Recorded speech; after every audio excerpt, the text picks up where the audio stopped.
Welcome to Status Quo, your home for gaming trends past and present. Hosted by myself, Mars Vindicator, and my co-host, Queasy Crayfish. Now today is our first episode. Yay. Wonderful. We have a new thing. So yes, today's the first episode. So, here at Status Quo, we want to talk a bit about gaming trends. Some ridiculous stuff happens in the news. We want to talk about something that we feel like we've seen before. This is just going to be a platform for us to, talk about that. So we have three, I think, pretty decently big topics for today. We're going to do a little bit of talking about the brand new Sony exclusive, God of War. We're also going to be talking a bit about Avengers Infinity War, because how could we not? And lastly, we're going to discuss a little bit about E3. Now, when I say E3, I'm not talking about what we expect to see. We talk about some ridiculous shit that happened at the first E3 ever. So, get ready for that. But we'll get started with our first topic, God of War. So, I have a PS4. Queasy Crayfish has a PS4. I have God of War. He has God of War. How are you enjoying it? I'm really enjoying this game. I just actually started a second playthrough, even though I haven't completed the first one. And doing it on God of War mode, the hardest setting. And I think it's Dark Souls mode. Well, I mean, that's pretty much Dark Souls out of the box. A little bit different. Not as well. I don't know. I feel like the combat system is extremely open-ended, and you can do pretty much anything you want to do, which I think is great. To some extent, your movement is restricted, because of the camera angle and everything. But, right. You can be knocking one guy up in the air, and then you juggle him, and then you throw your axe at another guy, and then you drop something on someone's head using some kind of, thing that's hanging from the ceiling or whatever. And, there's all kind of different things you can do. And later on in the game, you end up unlocking all these different abilities. And so the combat gets to be really open-ended and really fun. And it's like no two battles are ever the same, which I think is fantastic. And really, that's the only thing that really connects it too much to the original God of War games, I think, because those games were very, open-ended combat, obviously. Right. Yeah, like wide open. Well, yeah, that's actually really cool to hear. I do have it, but I have not been playing it that much. But I do really like it. No, I do really enjoy it. I just have like 100 games. So, I only have one game to play, and that's God of War, and that's it's an addictive game. For some reason, though, it is like kind of and this might just be me, but it's like when I'm not playing it, like it takes me a little bit of effort to get myself to start playing it, but once I do, I'm going to play it for like 5-6 hours, so that's the only thing I could say about it, really. Right. Well, yeah, see now, the game is good. Take it from us, take it from every outlet that's out there. But let's kind of talk about like what exactly does this mean, for this generation? Because what we have here is just another one of, Sony's exclusives that was just sitting in the clip, waiting to come out, from the PS2 era. I mean, really, Sony didn't even need it. They didn't even need to have God of War to make a point of having more exclusives, but this is out, so like, I mean, hate to beat a dead horse, but what does this mean does this mean anything for Microsoft? Well, you've played Sea of Thieves, so you'll have to fill me in on that. Correction, I didn't. Well, you haven't played Sea of Thieves. Okay, No. you were talking about getting it then. So that must have been it. Cause see, so basically, they were like, they put Sea of Thieves on the Game Pass, and I had the Game Pass, and then I got Yakuza 6 and God of War. And then those just took precedent. Well, you might be missing out on a fantastic game. I don't know. I mean, the reviews were not fantastic for that game, but reviews are reviews.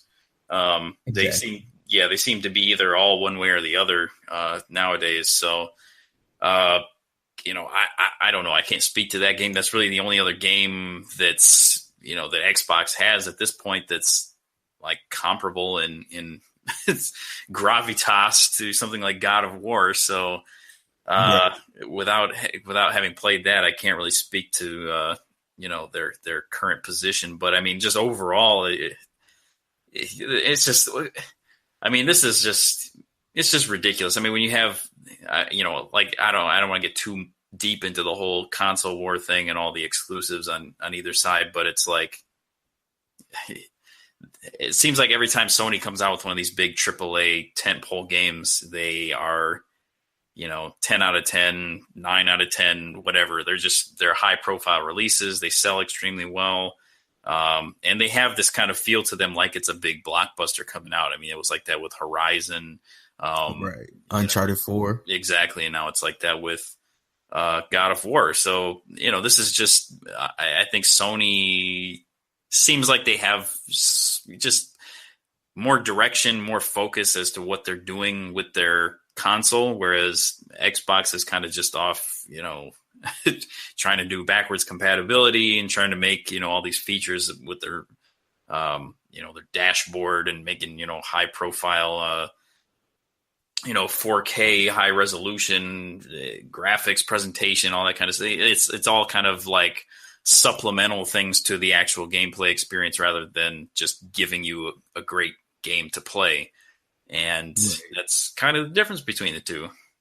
Now, yeah, I was just about to say that, like, as time is going on, you could just see how they are basically playing different games.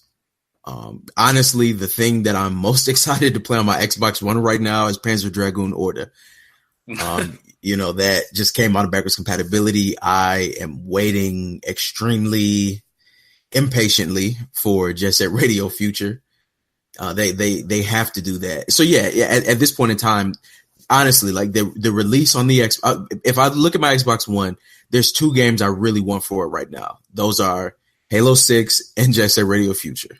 A very one of them's from over a decade ago, right? And the other one is just another likely another at the very least 8 and a great storied franchise that they just have. So nothing new there. But, again, though, God of War. So it definitely lived up to all the hype. I add Hyper Evo, the whole larger gaming clique that we're a part of. Our affiliates were posting things about the review scores. And I was saying, regardless of whether or not it is good, I don't want to, buy into this. I want to play it for myself. And the coolest thing about God of War, I mean, I won't say it's easy to give a game a 10, but you can give a game a 10 and still not like it. Yeah. But not saying that it's a bad game, but it's just, different strokes for different folks. But with God of War, it really surprised me because, see, I didn't even play the old games for real. Uh-huh. I respected them, but at that time, when it came to third-person action games, I was way more into the ones that had that obvious Japanese feel. Devil May Cry, Ninja Gaiden, Onimusha, mostly Onimusha, Ninja Gaiden. But this new God of War, it changed everything up, and I mean the cutscenes in it, the fighting, even the leveling system, and all the boys, It's dope. It's really dope. I mean, even for the hype that it got, it was still surprisingly dope to me. Yeah. Because I wasn't like super excited for it because I was expecting one of those kind of like super narrative driven games that just that feels like playing a movie. And I've seen, like, if you go on a Metacritic and you look at like the negative user reviews for this game, that's what it's. I swear these people are like they played it for 5 minutes or not at all. Because I feel like that if I had to complain about one thing, it does kind of front load the narrative a little too much, because it's like there's no real gameplay for about 15-20 minutes, and then but I mean once it gets started, that's all you get from then on out. Right. So yeah, like I think this game has a really good balance of that Uncharted kind of telling a great story, telling an interesting story, and also letting you be in control of your character and do everything. I was worried it was going to be something like Tomb Raider reboot or something like that, which I didn't really care for that style of game. So I was pleasantly surprised that it had this deep combat system and that it had, the difficulty that it had and everything. And it was just, it's just a great game. And it's great to see a game like that come out in today's, Fortnite Battle Royale era. Right. So. No, definitely. It was ridiculous because last year there was this big thing. It's kind of like if EA's doing it, then it's real, or like EA Activision, if they're not doing it, then it's not real.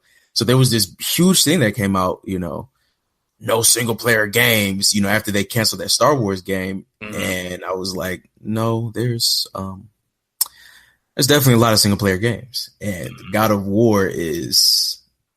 If you thought Horizon was going to be its competitor from Breath of the Wild, now you have God of War, so yeah, single player is still alive and well. It's definitely still alive and well, and people enjoy it, so that's dope. Yeah. Well, that's enough of Kratos for one podcast. Let's talk about this thing that everybody, is still sitting in their car trying to process allegedly. And that is the Avengers. Now, it's funny because Queasy Crayfish does not care about spoilers, and he has not seen the movie. I'm one of the 5 people in the country that has not seen the movie. And the other 4 are dead because Thanos killed them. Mm-hmm. So, but you know what happens though. I know what happens because with some things I care about spoilers, but I don't know. For Marvel movies, for me, are always more just about like the spectacle, and it's not really so much about like I don't really care who dies or anything like that. Right. So I just wanted to know who died so I could talk about it with people. Well, see, and that's the thing. So, and I'll just say, protocol, there's spoilers. So turn it off. But, that honestly, that was one of the craziest things leading up to the movie for me, because now don't get me wrong. I didn't necessarily want it to be spoiled or anything, but it was funny seeing all the memes on the internet of, here's the MCU fan trying to explain the Avengers timeline to his family. And I was thinking to myself, like, oh, people are really doing this. Like people, it's funny to me that people really have taken this, 10-year long, now I think 18 movie situation, and have really pieced it together into this like great timeline. Because, for me, and I know that there are comic fans who do this. I'm not saying like I'm a comic fan, but, for me, being the type of comic fan that I am, 10 years, 18 movies. So that's probably about 42 hours or something, give or take, of content. That's not a Marvel story to me, or at least like one that's worth explaining. You know what I'm saying? Yeah. It's kind of like, I guess you could say it's like, maybe it's like a comic book arc, but I feel like a lot of comic book arcs, you could just explain, Wolverine came out and the adamantium leaked out of his skin and then everyone was dead. Like you could just kind of explain it in a second. So, but I'm not saying that that's trash though. It's actually kind of interesting to me that people have, taken on this movie series and are really, rolling with it like as this huge thing. Mm-hmm. Well, yeah. And you were discussing the, kind of the separation between like the comic book, universes and the movie universes, which are, seem to be their own entity at this point. Oh yeah. No, yeah, they definitely are.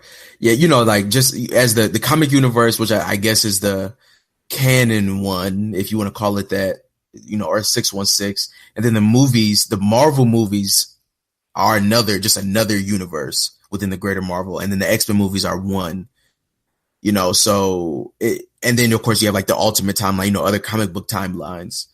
So, like for example, like, as of right now, actually it's funny because right now the real Wolverine is like in the process of coming back, but the Wolverine, aka Old Man Logan, that had been a character appearing in most comics right now is just from a different timeline. So that's just kind of like how that stuff works. Like the quote unquote canon one was dead. And then X-23 became Wolverine. She took on the mantle. And then the character that we got, who was Logan, the man with the claws, was just from a different timeline. So, they run this stuff all the time. Mm-hmm. Well, yeah, and the comic timeline is just like way more complex than than the MCU timeline ever really could be, I think. Well, yeah, exactly. And I mean, and that's I think that's the only thing that really makes quote unquote Earth 616 the canon one, is just because it's like the longest one and it's had the most stuff happen, Mm-hmm. So people usually kind of go there. But, for me with like the superheroes, the way I've always kind of been a fan of them is just like, I have a couple that I'm a big fan of, and that character, typically the consistent things are like their gender, their race, their powers, and like maybe their interests, and like maybe like their general approach to dealing with crime.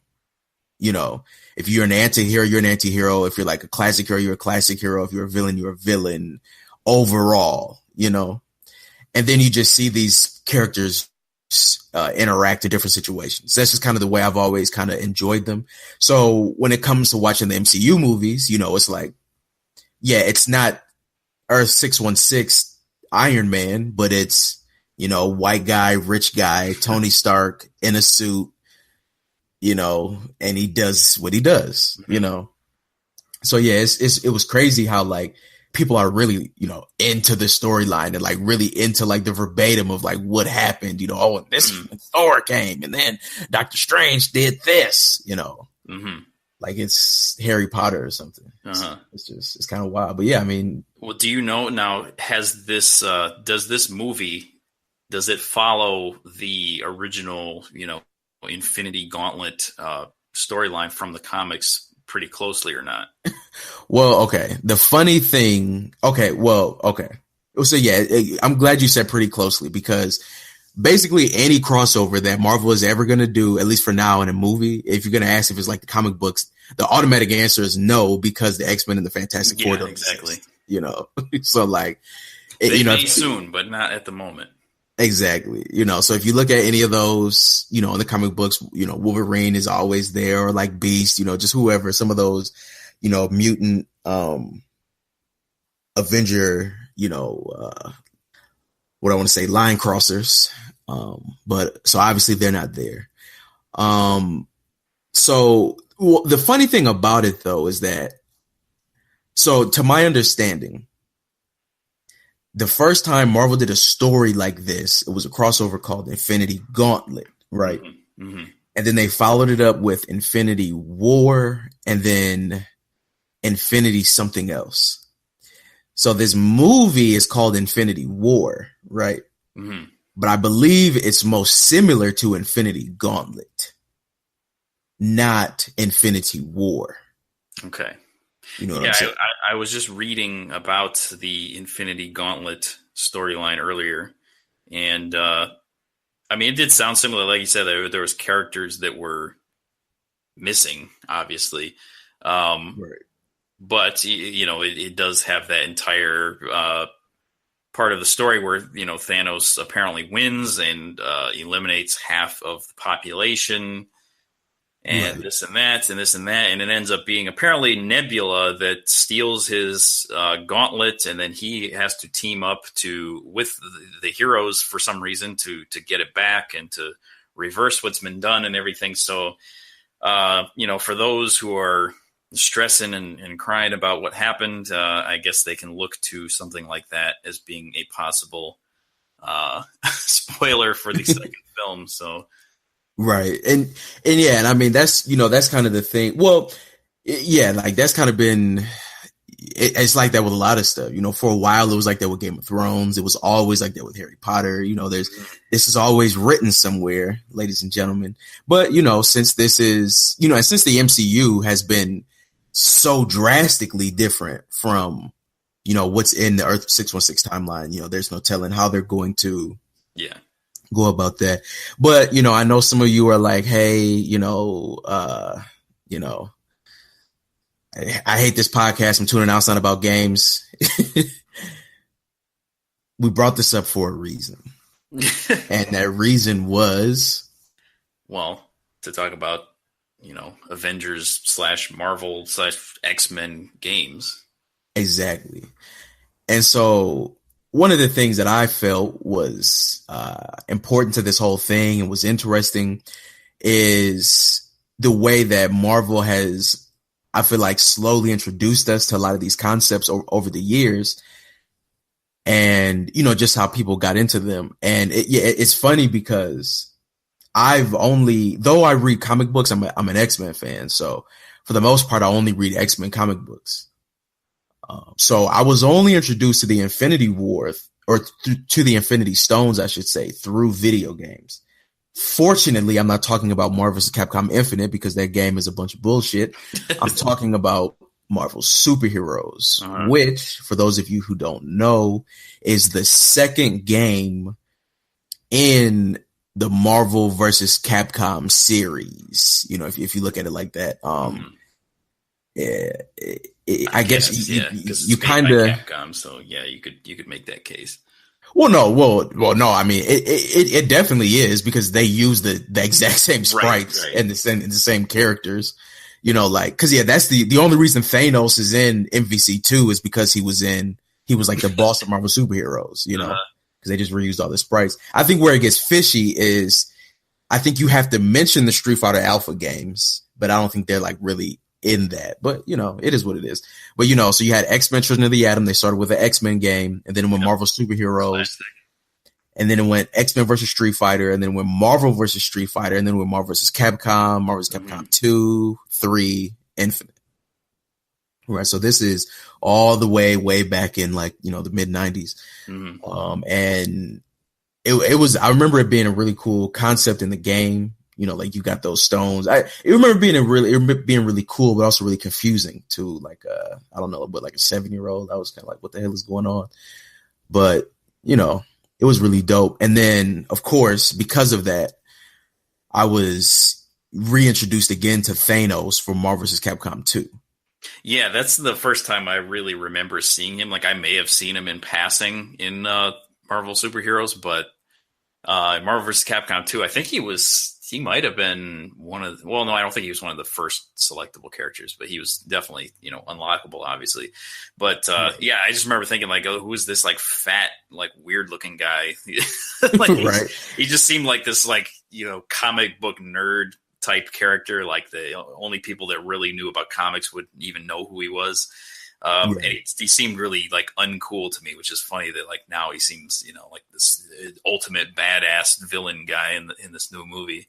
Right. Yeah. No, exactly. Yeah. Like people are, just Thanos, got this big ass chin. Yeah. Like, I had thought back then when I first saw him, I thought he was an X-Men because like the color scheme of his uniform. Yeah. I was like, I don't know. I remember hearing about this dude. Because I had only read so much at that time. Yeah, but you always knew that there was so much more to comics. Like it just seemed like this impermeable thing that you would never know everything about. Right. No, yeah, most definitely. And literally like just because like the color scheme he had, no matter what I read about him, I always like subconsciously just tied him to the X-Men. But as we can see here, he's definitely his own villain. So. Yeah, I was really first introduced to anything Marvel from X-Men as well. And, of course, I used to watch the X-Men show and stuff. And I did used to read some comics, but they were my dad mostly just bought DC comics, so I didn't really get any Marvel stuff. But X-Men, the Genesis game, the Sega Genesis game, X-Men 2, Clone Wars, both fantastic games. There was also a Wolverine game on the Genesis. I remember playing X-Men Arcade. At the arcade in town at the time in the early 90s. And also, I mean, yeah, mostly it was all from Genesis era. It was Maximum Carnage on Genesis, and Separation Anxiety was the sequel to that game. Spider-Man, Venom beat 'em up games. And then, I remember playing Children of the Atom, X-Men versus Street Fighter and stuff. I think mostly at my cousin's house. And yeah, it was just, I don't know. They always... Marvel had this kind of bright and colorful and, interesting. And it was weird to see it through the lens of like Capcom, like this like kind of Japanese spin on it, which I think made it even more interesting and appealing to me growing up. And then, of course, Marvel vs. Capcom. That was really that was like one of the first fighting games that I really got like deep into and like actually bought it, because I never used to buy fighting games. I used to just play them at people's houses or rent them or whatever. But Marvel vs. Capcom, definitely had to have that game, and spent lots of hours playing that, playing MVC2, and yeah, that's pretty much it. And yeah, you know, it's just it's so cool how, like, you know, because a lot of those games, I mean, yeah, for the most part, a lot of those games, I guess out of those, what we got is, you know, now we have the Infinity War story. And then, yeah, with some of the older X-Men games, we got to see, you know, now some of the things that they've put into the movies. Mm-hmm. And then even as time went on, as it got into the 3D era, like a lot of game franchises in general, it got a little bit more difficult for them to put out something good. But they did do the X-Men Legends and the Marvel Ultimate Alliance games, which were pretty good. And through those, I know those games introduced a lot of people to the Civil War, because that was like the whole arc of the second Marvel Ultimate Alliance.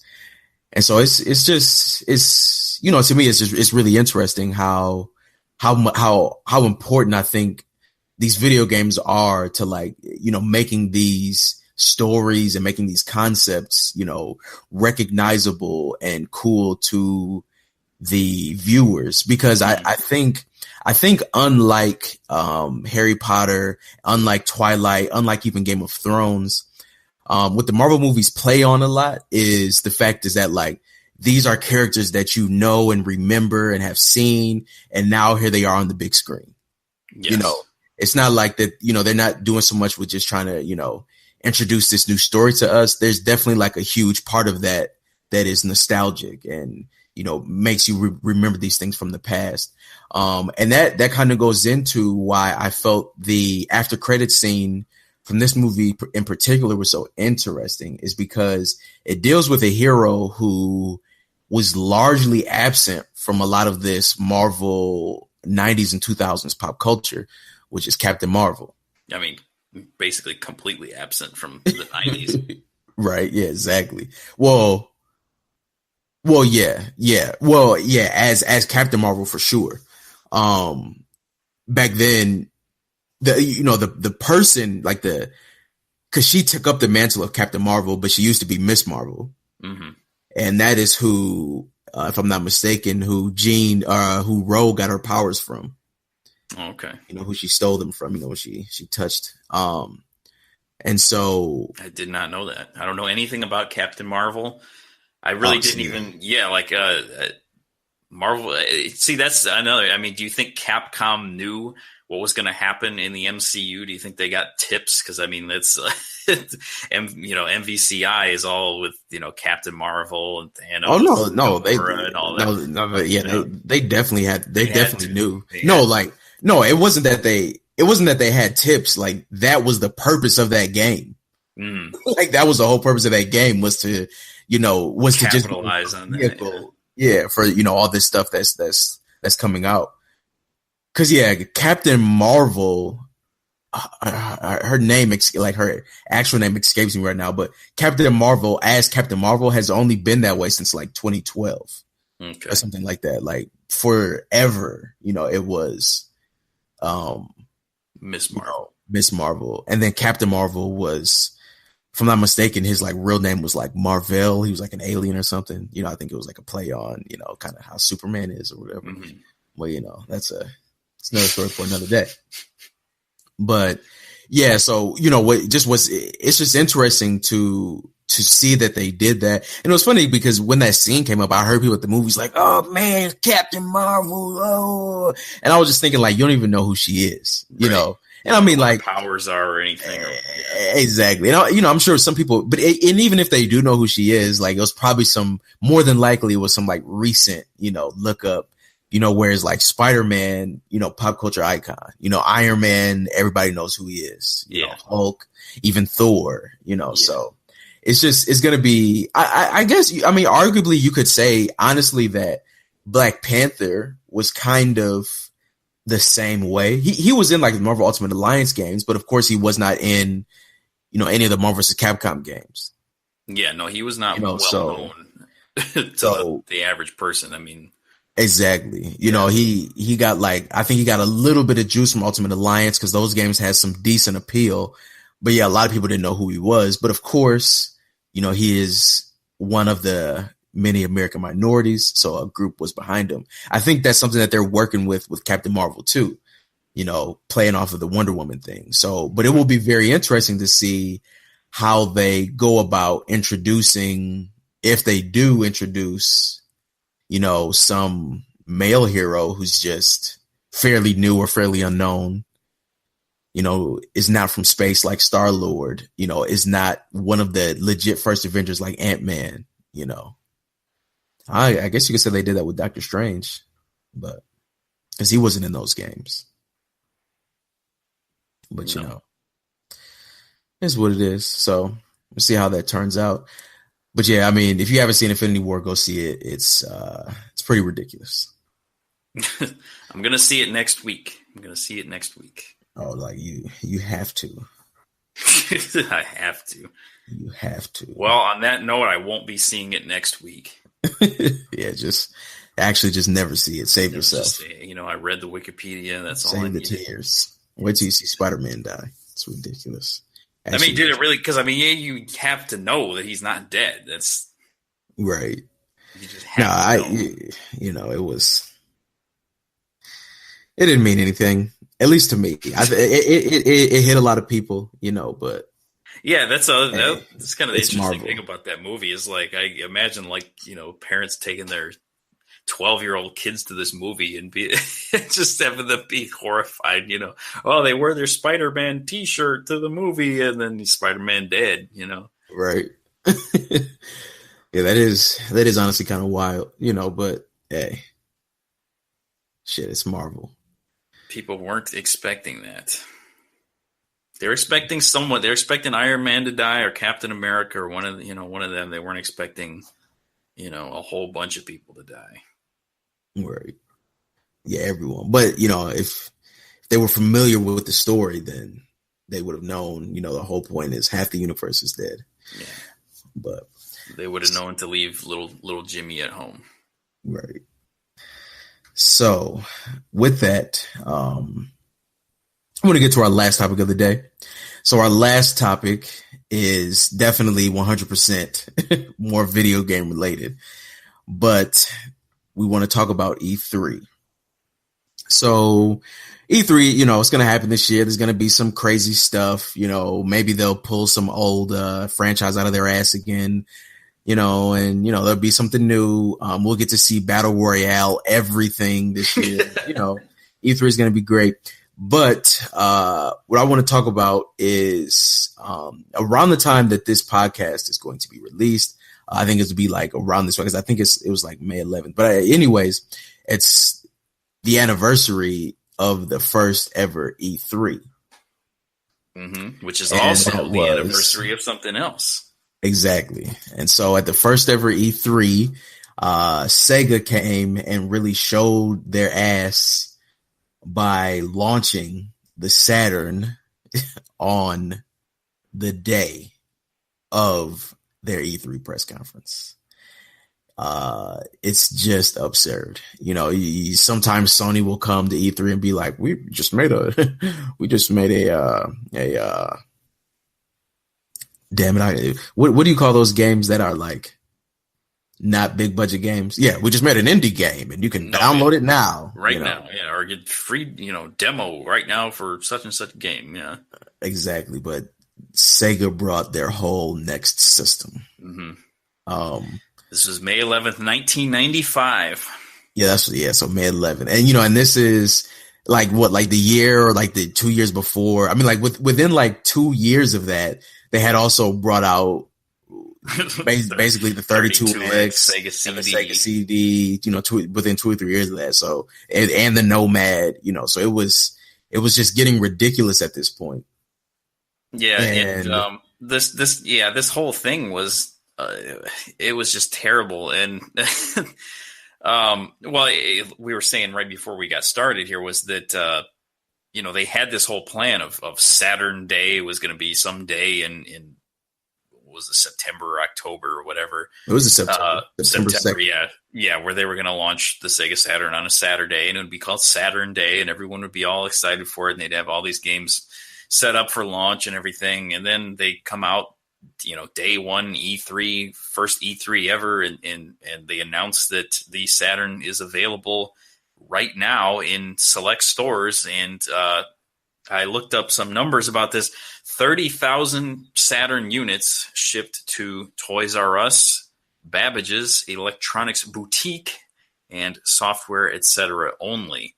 And so, big companies like Walmart, Best Buy, KB Toys were furious, and KB Toys actually dropped Sega apparently from their lineup or whatever to stop selling their stuff in their stores. So bad marketing move. And then 30,000 units it seems like a rather meager amount, even in 1995. Right. Especially announcing the thing at this giant press conference, the first one ever. And the price point for the game, $399, which Sony swiftly undercut, because Sony's the master at doing that. They did that to the Xbox One a few years back. When they famously announced that it wasn't always online and it was $100 cheaper. That it wasn't a video game prison. Yeah, exactly. And this and that and this and that. So I think that's what they do. They just wait for whoever goes on first to shoot themselves in the foot, and that's what Sega did. $399 for the Sega Saturn, and the launch titles in North America for the Sega, because it had already been out in Japan since the late 1994.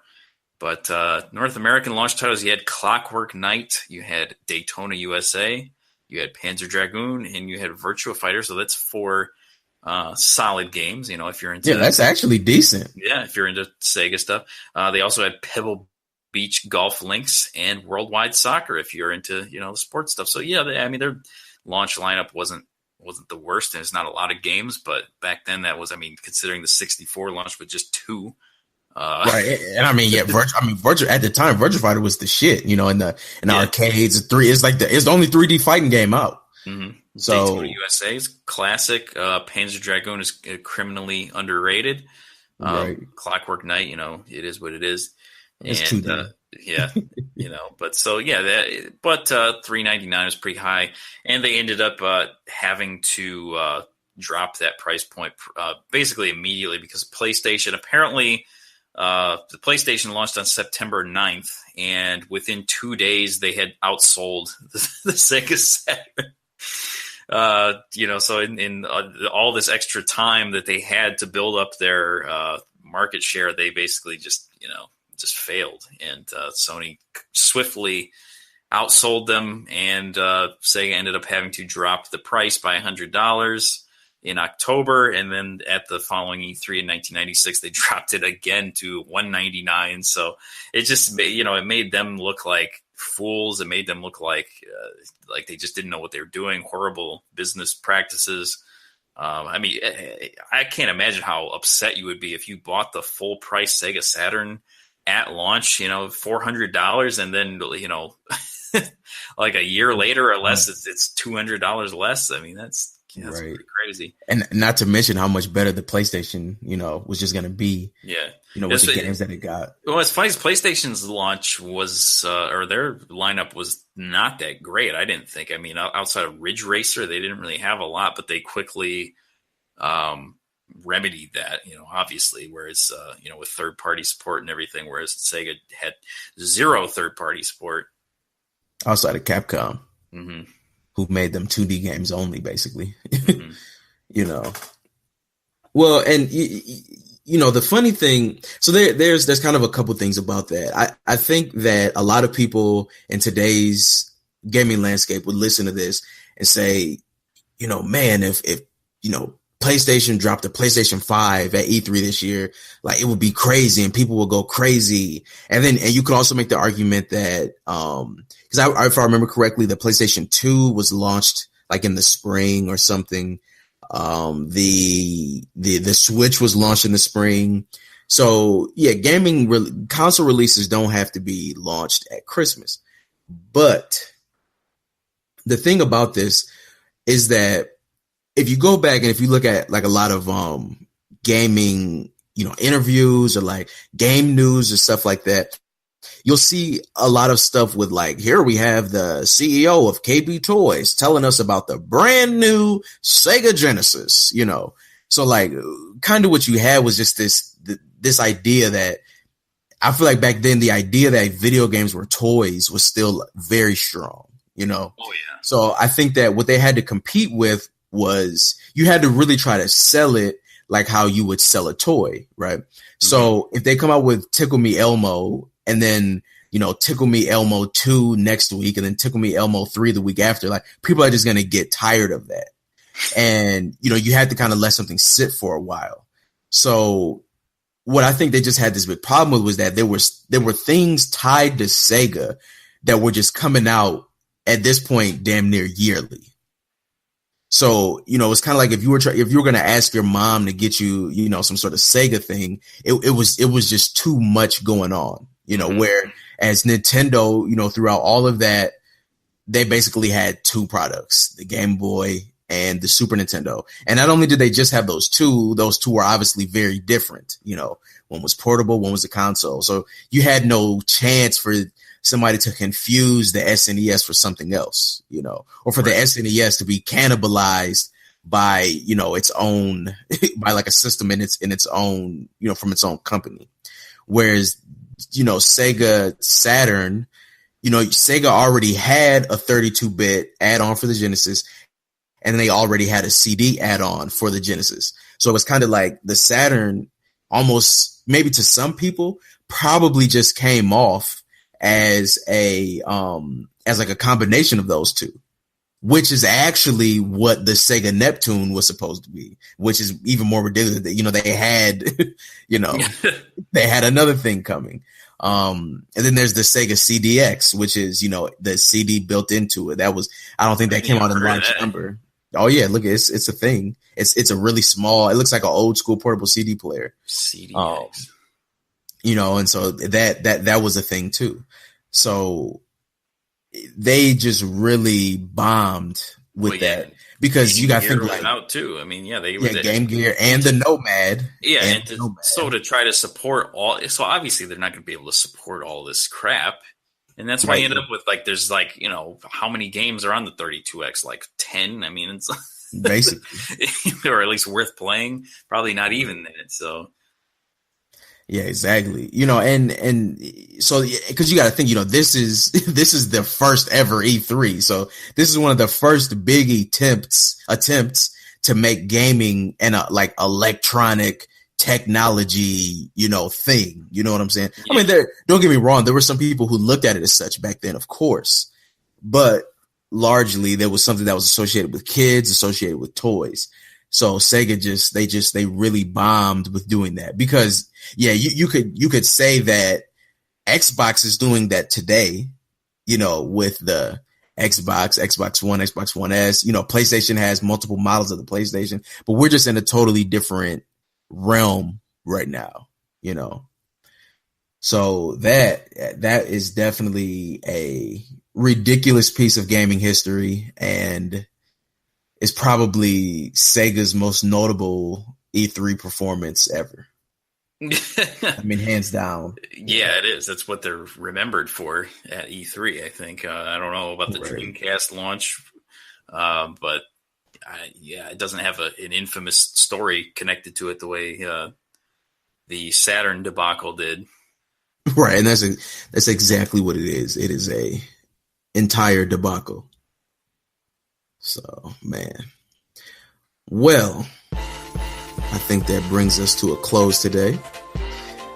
So, to look back, we did a little bit of a discussion on the new God of War. We talked about Avengers Infinity War and how Marvel does a great job with the games to bring those storylines to us, to prepare us to be indoctrinated and go buy tickets to their movies. And then the way that Sega totally killed themselves at E3. Yes. So this has been Status Quo, and we should note that this is a weekly podcast. Yes, we should. This is going to be a weekly podcast, so expect to see us, expect to hear from us every single Monday. Expect to hear a large variety of different topics. So with that said, this is Mars Vindicator, and I'm out.